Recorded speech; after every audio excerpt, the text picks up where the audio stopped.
वो गली के बाहर बैठ के पढ़ रहे थे लैंप शेड के नीचे। पास में से बारात नाचते गाते चली गई, आज मेरे यार की शादी है, और पूरी बारात निकल गई वहां से। किसी ने आकर के पूछा बाद में, भाई साहब यहाँ कोई बारात निकली? उनको पता ही नहीं चला। 15 दिन है तो काम उतना ही एक्सपैंड होगा कि 15 दिन में खत्म हो जाता है, और वही काम 7 दिन में भी किया जाता है।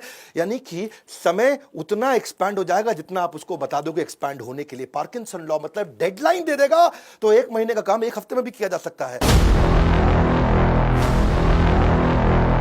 Don't wait for the good luck to happen, ये है बिलियनियर की हैबिट। ये कोई गुड लक का वेट नहीं करते, पन्ना पहनूं कि मोती पहनूं, ये इनहेरेंटली सोल्यूशन ओरिएंटेड होते हैं। ड्रीम बिग, बड़ा सपना, लेकिन क्या start small, most of all start, शुरू कर दे बस। छोटे छोटे एक्शन लेना शुरू कर, बड़े विजन छोटे एक्शन। दूसरी हैबिट इन सब में कॉमन मिलती है, वो है लेजर शार्प फोकस।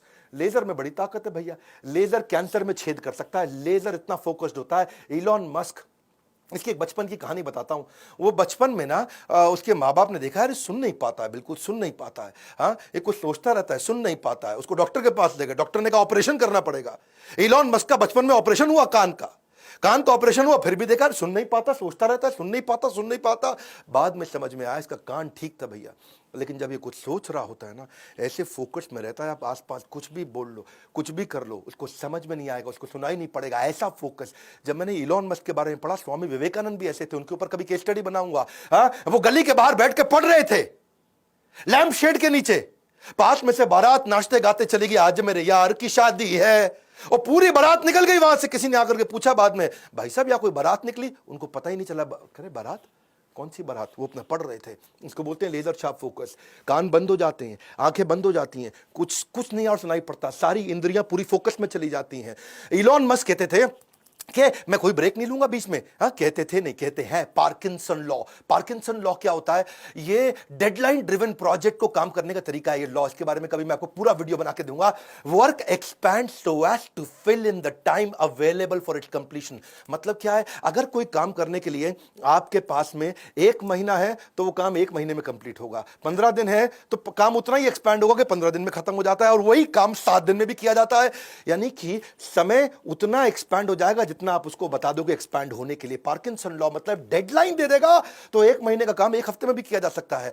ये तो इलॉन मस्क इतना भयंकर फोकस, ये फर्स्ट प्रिंसिपल में सोचते हैं, जड़ में जाकर के, हर चीज को जड़ में जाकर के।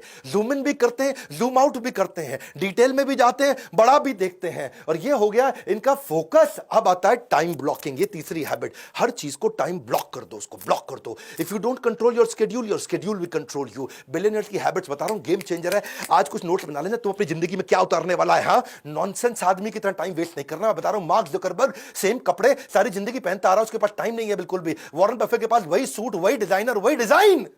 वॉरेन बफे के ना बेसिकली एक एमसीडी प्रिंसिपल है। कौन सा प्रिंसिपल? एमसीडी। हाँ, दिल्ली का एमसीडी नहीं बता रहा तुमको, अरविंद केजरीवाल वाला। एमसीडी प्रिंसिपल क्या होता है? वो कहता है 3 चीजें बांट लो, MCD, must do, can do, don't do. यानी कि जितने भी काम आएंगे रोज के, मस्ट डू वो आज करूंगा ही करूंगा, कैन डू टाइम बचेगा तो कर लूंगा, डोंट डू ये फालतू काम है किसी और को दे दूंगा, मैं तो नहीं करूंगा। इलॉन मस्क ने शेड्यूलिंग करनी शुरू कर दी, टाइम ब्लॉकिंग। कहता है 5 मिनट का रूल है, एक मीटिंग 5 मिनट से ज्यादा नहीं करूंगा।